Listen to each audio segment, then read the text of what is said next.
जय जय राम कृष्ण हरी।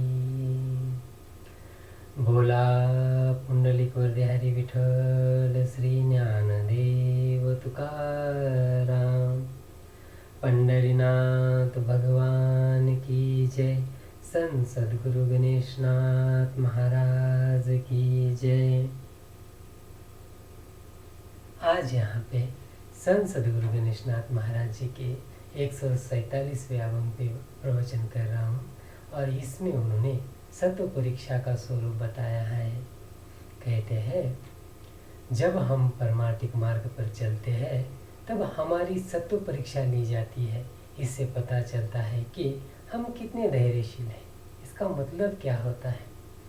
बोले तो जब जब हम ये आध्यात्मिक साधना करने लगते हैं, खुद को इस बाह्य जगत से दूर रखकर, यानी कि आंतरिक विचारों में, चिंतन में, निध्यासन में लगे रहते हैं, तब धीरे धीरे धीरे ये जो परमेश्वर परमात्मा का स्वरूप है, यह हमारा खुद का आत्म स्वरूप है, वो हमें दिखने लगता है।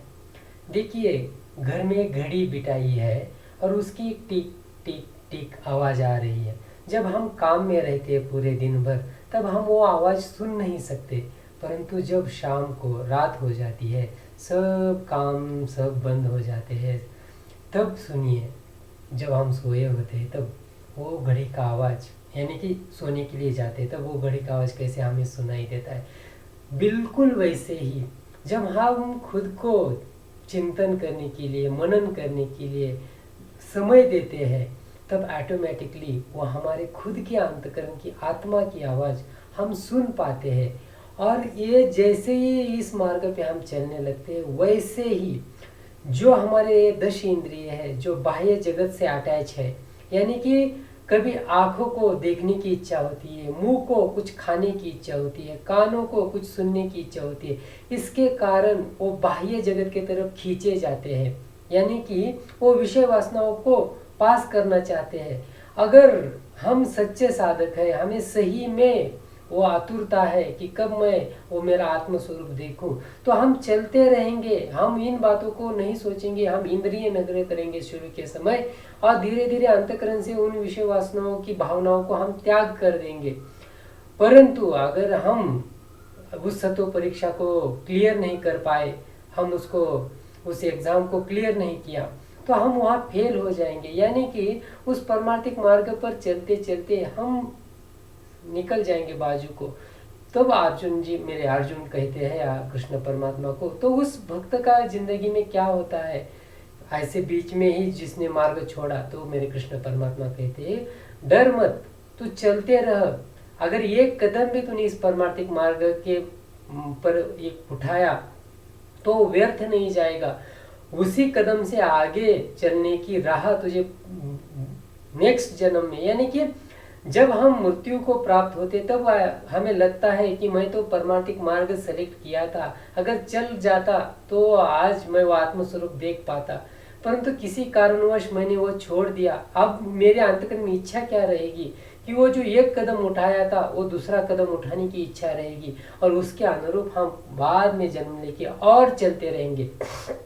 यानी क्या, ऐसे चलते चलते आखिरी जन्म में हम उस मुक्त अवस्था को प्राप्त होंगे। इसलिए कहते हैं कि धैर्य की परीक्षा है यहाँ, ये सत्व परीक्षा है। अगर हमने वो क्लियर की तो जरूर वो हम परमात्मा स्वरूप देख सकते हैं।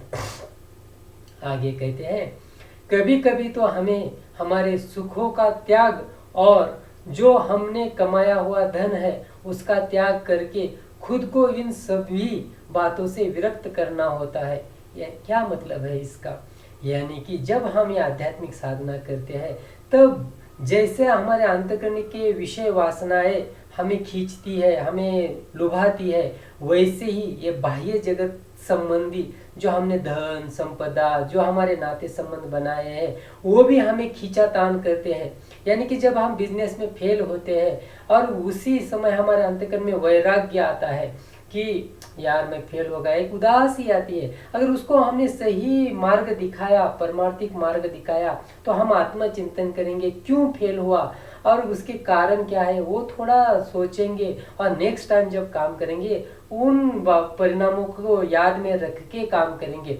अगर हमने उसको अलग तरह से सोचा, यानी कि मैं बिजनेस में फेल हुआ, अब मुझे जीने का कोई हक ही नहीं बोल के इस देह का त्याग करेंगे तो कुछ भी प्राप्त नहीं होगा, या फिर वही गलती दोबारा करते रहेंगे तो भी कुछ प्राप्त नहीं होगा। तो ऐसे ही रोते रोते आएंगे, रोते रोते जाएंगे, उसमें ज्यादा कुछ नहीं पाएंगे।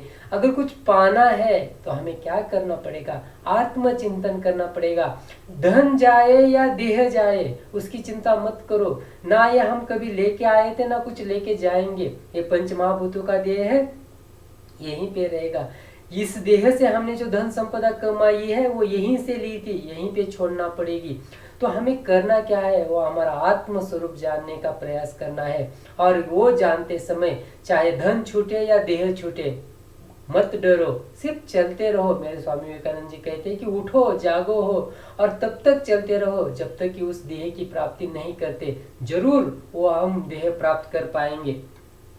आगे कहते हैं, माया मोह बंधनों को तोड़ना पड़ता है, तभी हम उस मुक्त स्वरूप की अनुभूति ले सकते हैं। कहते हैं कि ये माया के जो त्रिगुणात्मक प्रकृति है उसमें षट विकार नामक विकार है। इन्होंने हमें बांध के रखा है, जकड़ के रखा है। अब एक लोहे की बेड़ी तोड़ना बहुत सहज है, वो किसी लोहार के पास जाके हम वो तोड़ सकते हैं, परंतु ये मन के जो विकारों की बेड़ियां है वो हम सहजता से नहीं तोड़ सकते। उसके लिए हमें कितने सारे साल वो साधना करनी पड़ेगी। अगर भक्ति मार्ग पे चल रहे हैं तो अखंड प्रभु नाम का चिंतन करना पड़ेगा। कर्म मार्ग पे चल रहे हैं तो कर्मों के फलों का त्याग करना पड़ेगा, निस्वार्थ भावना से कर्म करना पड़ेगा।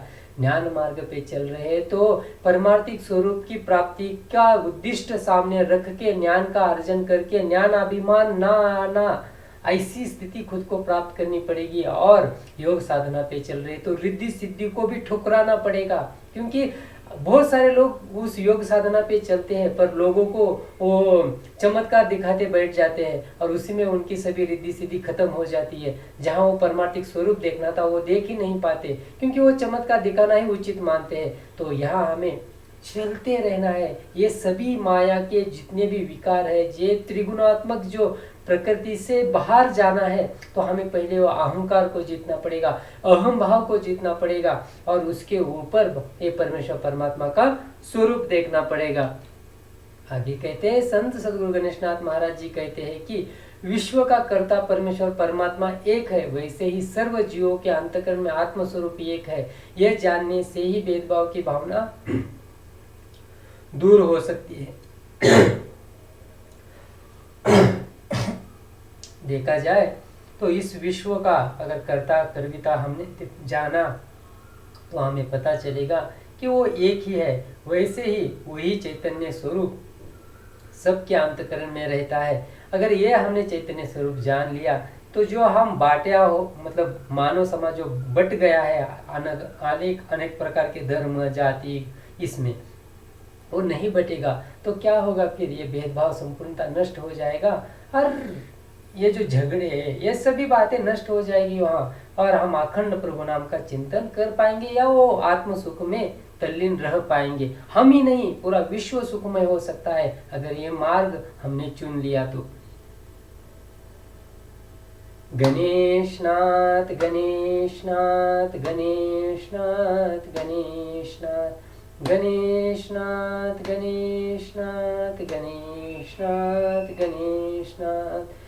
बोला पुंडलिक वरदे हरि विठ्ठल श्री ज्ञानदेव तुकाराम। पंढरीनाथ भगवान की जय। संत सद्गुरु गणेशनाथ महाराज की जय।